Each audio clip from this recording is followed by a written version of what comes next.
All right, so today I want to talk about my everyday video carry and what I bring with me.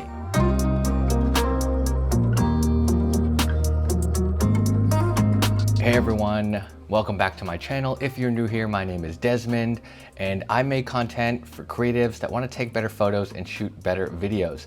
And today I'm making another what is in my camera bag video, but it's all about my actual video carry.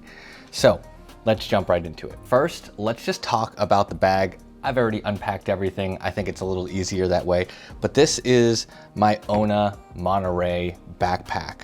I really like this thing because one, it is small. It's a pretty compact backpack.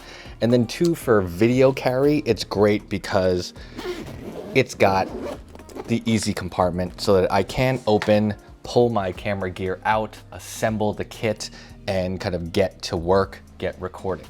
It's definitely a little bit different than the everyday photography carry. So I use a different backpack that has easier access. Sometimes it's a sling bag because I want to be able to get the camera out and take photos. When it comes to video though, I tend to have a lot more time to set up. I tend to have more time to get the camera out, put the things together, and then get shooting. All right, so let's talk about my main camera. This is the Sony FX3. You've seen my reviews before. Maybe you've seen the review or video I did on the Cage, but I love this. This is my main video camera. So I'm gonna run through some of the components of this. Okay, so this is the main body right here. This is a Sony FX3. I've had this for about 4 or so months now. I absolutely love this thing. It is my primary video camera. Normally I'm shooting on this versus my A7R IV, and the main lens that I keep on this lens for the most part is my 20mm f1.8. I also really love this lens. This combo is my go-to video setup. So right out of the bag, right on the tripod, this is what tends to be on there.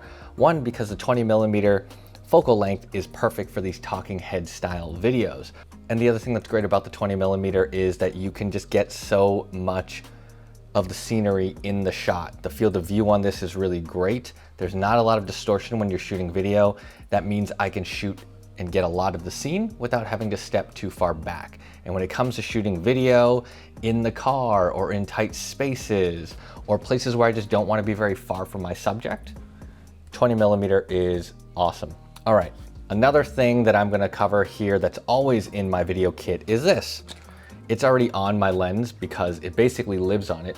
This is the Peter McKinnon variable ND filter 2 to 5 stops. This is the second edition. I really love this thing. Like I said, it doesn't really leave my lens because one, this is an f1.8, so it already lets in a ton of light. And two, the FX3 has incredible low light performance. So more often than not, I'm overexposed. So having the filter on there gives me the power to get the right exposure, gives me a really nice look, and still gives me the benefit of that f1.8 aperture. The other nice thing about this particular filter is it just looks cool. I love the copper coloring on this. I think it fits really well with the FX3. And again, since it's a variable ND filter, I can change it from 2 to 3 to 4 to 5 stops. That is especially useful in daytime. When you're shooting video, if I'm shooting at 24 frames per second and I need to have my shutter speed at 1/50, I really need this filter, especially when I'm shooting outside in bright daylight. You really need to get this up to like 5 stops, and then I will start to mess around with the aperture. All right, and the other nice thing about this particular filter is the carrying case and the lens cap, right? So when I'm not using it, this is how the cap works. But if I'm shooting in low light situations or places where this filter is really just blocking out too much light, throwing this lid on, simply twisting off the filter and having it also be the carrying case is awesome. So it keeps the package really small, which makes it really easy to carry, right? You could throw it in a bag, I could leave it on the lens, or I can slide it into any of the compartments in the backpack. Also, it fits really well in the pocket. But this, I never leave home without a ND filter for my camera. And just one more piece to cover on my actual camera is the Tilta full camera cage. I've got the side, the bottom, and the top covered. This is a really nice cage. It adds a lot of cold shoe mounting options, which are really helpful. And the thing that I love best is this Tilta handle. It slides right in to this pre-installed top mount that uses those two mounting points on top of the FX3 and gives me just a really nice grip and a nice way to hold my camera. I actually prefer to shoot like this, especially when you're shooting low angles or honestly any angle that's not like talking head style straight in front of me. Having this to pick the camera up feels great. And also because the Tilta Cage has that additional top rail that uses those mounting points, I'm not really worried about this top handle being held on by the hot shoe mount on the FX3, which is kind of a dangerous way to hang a $4,000 camera with expensive lenses. This also fits really well into the camera bag. Obviously, I take this off when I store it. Really useful, great for vertical holding, and then portrait style. All right, so the camera is done. Let's talk about the lenses that I tend to bring. So you saw the 20mm f1.8. The other lens that I always bring with me is the 35mm f1.4 G Master. So the reason why I bring this, and again, I know that the focal lengths are relatively close, right? I've got a 20mm here and a 35mm here, but the reason why I bring this is because the 1.4 wide open aperture. It is so nice using this, and when you're shooting in low light, this is especially useful. The 1.4 aperture paired with the FX3's low light performance means you can shoot at night. You can shoot in very dark and dimly lit spaces, and you can get very good looking usable footage. I find that incredibly valuable. The other reason I bring this around is because at 35mm and f1.4, you get almost no distortion with this lens, which means that I can get these gorgeous, really cinematic looking B-roll shots, or even throw it on for talking head and just sit a little farther back from the camera, but you get no distortion and the picture quality is so nice. One of the things that I also love about having this lens is that this is my primary photography lens. And I don't talk about it a lot, but the FX3 is a perfectly good photography camera. So when I'm bringing one camera out with the purpose of videography, if I need to take thumbnails, if I want to just like grab some shots, the FX3 can do it. It has the same sensor as the A7S III, which is a great photography sensor. With the 35mm 1.4, I'm getting that same look and feel that I get out of my A7R4 with this. Obviously, you don't get the same level of megapixels, you don't have the ability to crop as much, but there are ways to get around that, and having this for one, incredible B-roll cinematic video, and two, photography is a really, really important option for me. The other lens that comes with me in my video camera bag is the 85mm f1.8 Zeiss Batis. I really like this lens, and one of the things that makes it a great videography lens is one, yes, the focal length, right? It gives you this really, really incredible cinematic look. Very strong background separation, tons of bokeh, but this lens in particular has stabilization built in, which means this stabilization paired with the active steady shot in the FX3 gives you super smooth, buttery video. And that's gonna be really useful when you're using such a tight focal length. So having this around is incredible.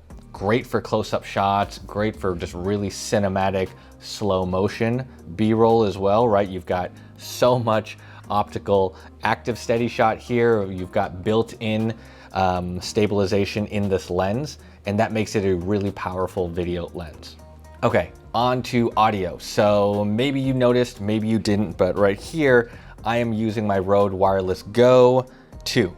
So this and the other receiver and transmitter, they always come with me in my everyday video carry. One, because it is an incredibly small and powerful option. It provides great audio quality, and it's pretty versatile. So the transmitter, is really simple. You can either clip it on to your shirt or you can use a wireless lav mic like I'm doing right now. The other thing is you've got this easy to remove wind muff. So it's simple, it's really an elegant option, and it's just a convenient thing to have around. The other nice thing I love about the Wireless Go 2 after the firmware update is that each of my transmitters, as soon as I turn them on, they become field recorders. I don't have to turn on the receiver or plug it into a camera to start recording high quality audio. So as soon as I turn on this transmitter with the lav mic on, or this transmitter, it will start recording uncompressed audio that I can drop into post and edit afterwards. I really love that feature. So you can always just grab one of these, turn it on, you've got high quality audio. Okay. On the topic of audio, this right here is always in my bag. I usually throw it in the top compartment of this backpack, but this is the Rode VideoMic NTG. This is my primary on-camera microphone. I love it because the audio quality is great. It has a rechargeable battery, which I honestly rarely ever charge. I tend to plug this into my laptop sometimes and use it for meetings or things like that, and that will just juice the battery up and I never have to worry about it.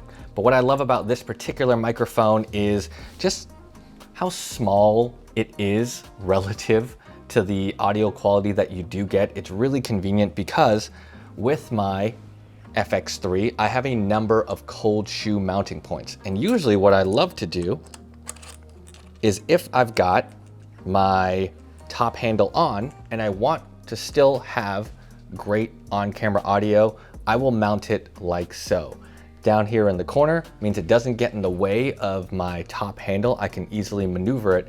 And also, honestly, having the audio all the way up here tends to pick up things like above my head or my forehead. This, I feel like, is much more in line, especially when you're pointing it at your subject. I think it's a lot more closer to the chest, under here, and I find that to be a lot more useful. Also, it makes the package look a little bit less top heavy and robust, but that's how I tend to use this. Fits really, really well into the backpack. And then the last thing is a mini tripod. I've got the Manfrotto Pixie that I tend to carry around. I've also got a Ulanzi M11 as well and a Peak Design travel tripod. If I'm going super, super minimal, I'll just bring this little Manfrotto, because on the bottom of my FX3 cage is a number of quarter 20 mounting points. So I can just easily screw this in and I've got a very tiny handheld tripod. I can place it down on a table, I can hold it out for vlogging. I will say with the Pixie, it doesn't have great weight capacity. This is a pretty heavy camera, so like sometimes, there you go, sometimes you can see the ball head shift. That doesn't tend to be a problem because this is like a backup. Usually what I'll bring is my Ulanzi M11 tripod, which is Arca Swiss compatible. And again, this cage has an Arca Swiss compatible lower rail. So I can connect it to my Peak Design travel tripod, which I'm using right now for my A7R4, or my Ulanzi M11, or if I were to pick up any other tripod with Arca Swiss compatibility. Okay, and that's everything I would carry in my everyday video camera bag, trying to keep things relatively light. But if you guys enjoyed this, hit the like button, subscribe for more content just like this, and I will catch you all in the next one.